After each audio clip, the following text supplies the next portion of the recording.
জয়গুরু পরম পূজ্যপাদ শ্রী শ্রী আচার্যদেব ও এমপি নিশিকান্ত দুবে মহোদয়ের কিছু কথোপকথন আজ আলোচনা করব।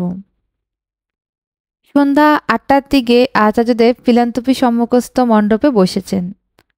অগণিত মানুষ তাকে ঘিরে ধরেছে। একসময় স্থানীয় গোড্ডা নির্বাচনী এলাকার এমপি নিশিকান্ত দুবে মহোদয় তার 4 থেকে 5 জন সঙ্গীসহ আচার্যদেবের দর্শনে এলেন। আচার্যদেব তার সাথে আলাপে মূলত বললেন, মানুষ যে পরস্পর হিংসা করে এটা বেকুবি। একজন যদি পুরি খেয়ে ভালো থাকে থাকুক, আমি শুখা রুটিতে ভালো থাকি, তো তাই থাকি। সে পুরি খাচ্ছে বলে আমাকে হিংসা করতে হবে কেন? একজন বড় হয়েছে বলে তাকে হিংসা করব, এটা তো হতে পারে না। বরং সে কি কায়দায় বড় হয়েছে সেটা আয়ত্ত করে আমি বড় হওয়ার চেষ্টা করতে পারি। বাল্য বয়সে একটা গল্প পড়েছিলাম। একটা শিয়ালের লেজ কাটা গেছে, তো সে সব শিয়ালের লেজ কাটার ব্যবস্থা করলো। কেউ সাহস করে বলছে না, আমি লেজ কাটা শিয়াল হতে চাই না, আমি যা আছি তাতেই সন্তুষ্ট। কাকের লেজে ময়ূরের পুচ্ছ লাগালে যা দশা হয় তাই হবে, কি দরকার তা হয়ে। আসলে পরিস্থিতি আর চাহিদার মধ্যে তফাৎ করে ফেলা হয়। এখন পরিস্থিতি তো একই থাকবে, সেটা নড়বে না, তাই চাহিদাকে ছোট করে পরিস্থিতির মধ্যে ঢুকিয়ে দিতে হয়। কথায় কথায় নিশিকান্তজি বললেন, এখানে ঠাকুরের অনুগামীরা একমাত্র ঠাকুরকে কেন্দ্র করেই চলেন, এবং তা চলেন বলেই এখানে উৎসবে বিশাল সমাবেশ স্বনিয়ন্ত্রিত থাকে। আমি 2 সেপ্টেম্বর প্রশাসনে দেখছি আপনি রথে শ্রী ঠাকুর ও শ্রী বর্মার বিগ্রহ বহনকারী যানে বসে থাকেন। একবার হাত তুলে দাঁড়াতে বললে সবাই দাঁড়িয়ে যাবে। এত সুশৃঙ্খল, আর আমাদের শিবরাত্রির প্রশাসনে তারা কখন যে কি করবে তার কোনো ঠিক নেই।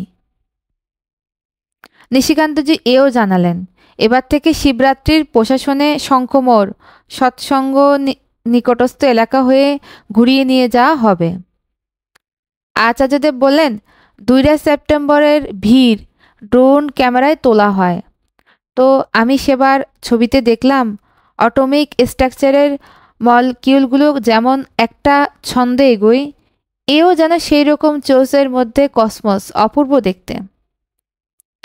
নিশিকান্তজি, আপনাদের কত স্বাভাবিক জীবনযাত্রা, শরীরে কত সিম্পল পোশাক, এর জন্য সাধারণ মানুষ আপনাদের সাথে মিশতে পারে, কথা বলতে পারে। অন্য সংস্থায় এই রকমটা দেখাই যায় না। তাদের সাথে সাধারণের কোনো সংযোগই নেই। এখানে ঠাকুরের জন্য আর বৈদ্যনাথ ধামে শিবের জন্যই মানুষজন আসেন, তাতে এখানের অর্থনৈতিক দিকটাও রক্ষিত হয়। হোটেলগুলো খালি থাকে না কখনো। রিক্সা টোটোওয়ালারাও দোকানদাররাও এ নিয়ে জীবিকা নির্বাহ করছে। আচার্যদেব তার কয়েকটি ইচ্ছে ব্যক্ত করলেন। 1, পরের বছর 2 সেপ্টেম্বরে প্রশাসনে যাতে ওভারব্রিজ দিয়ে না ঘুরে সরাসরি সৎসঙ্গ রেল গুমটির দিক দিয়ে আসা যায়, প্রশাসনের পক্ষ থেকে যাতে ওই একটা দিন কিছু সময়ের জন্য রেল গেটটা খুলে দেওয়ার ব্যবস্থা হয়। কারণ প্রশাসনে অনেক বয়স্ক মানুষ থাকেন, তাদের অতটা রাস্তা ঘুরে আসার পরিশ্রম করতে হয় না। 2, দেওঘর শ্মশানটিতে চুল্লির নবীকরণের লোহার স্ট্রাকচার করে দিলে, যা আমি জয়পুরে পিসেমশায়ের দাহকার্যের সময় দেখেছিলাম, সেখানে ঘণ্টাখানিকের মধ্যে দাহকার্য হয়ে যাচ্ছে, তাতে সেই শোকাবহ পরিস্থিতিতে পরিবারের জনদের অতক্ষণ থাকতে হচ্ছে না। কাঠও কম লাগে, যেটা কাঠের চুল্লিতে কমপক্ষে 4 ঘন্টা সময় লাগে, কাঠও বেশি লাগে। 3, ডাবর গ্রামের কাছে চাঁদপুর এলাকায় একটা রেলওয়ে স্টপেজ 1950 সালে ছিল, তারপর বন্ধ করে দিয়েছে।